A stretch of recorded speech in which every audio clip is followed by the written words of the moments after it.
She heard the bolt on the door slide backward. The door creaked open, and Ida's head and then Fargus's came peeking around. Josephine grinned at them. "You found me!" Ida sashayed into the room, smirking. She was wearing the same cotton clothes as 2 days before, and Josephine suspected she'd even slept in them. "I knew exactly where they'd put you." Fargus looked at Ida incredulously, so she added, "Well, maybe we looked a few other places first."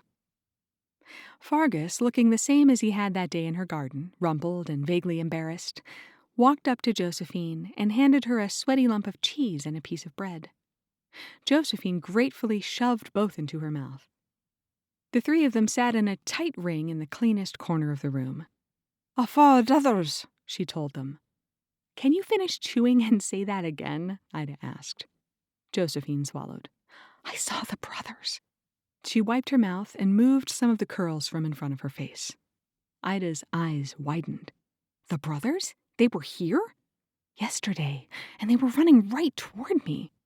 "They saw you?" Ida was gobsmacked.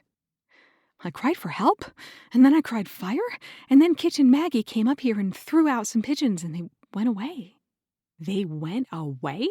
Did she say anything to them?" Yeah. She told them that she'd have merchandise ready for the master in 2 days." "Who's the master?" she pleaded. Ida's face fell and she cursed quietly. "Hot maggot breath, I thought we had a few more weeks." Fargus suddenly looked frightened. "What?" Josephine asked. "What's the matter? What kind of merchandise is she talking about?" "Us," Ida groaned. "Fargus and me, we're the merchandise." "What do you mean?" "Every month, Maggie and Ruth give an orphan to the master." No one had yet told her who the master was, but Josephine could tell from the fear in Ida's voice that he must be very horrible. "So, how do you know it will be you or Fargus this time? Because we're the only 2 left." Josephine felt sick. "What do you mean? There aren't any other children here?" Fargus shook his head. Josephine tried to process this information.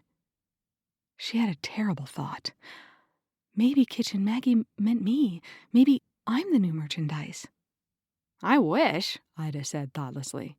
"But Stairway Ruth can't wait to get rid of me ever since I put that mouse in her bed." She stood up. "This changes everything. Fargus, is our bag ready?" He stood up too and nodded his head confidently. "Right," Ida said.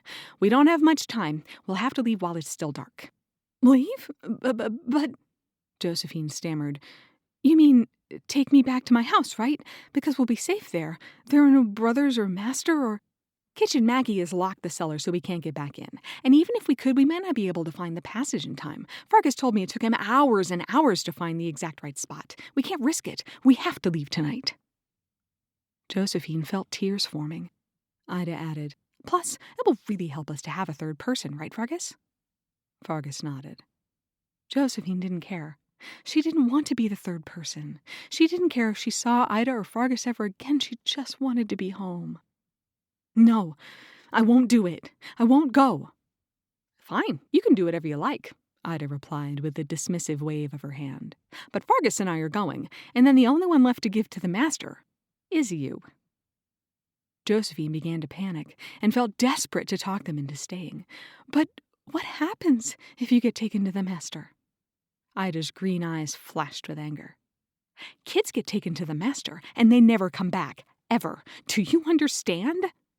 She got in Josephine's face and growled, "The master murders children, peels off their skins, and then eats their bones. Maybe you want to meet him, but I would rather take my chances outside."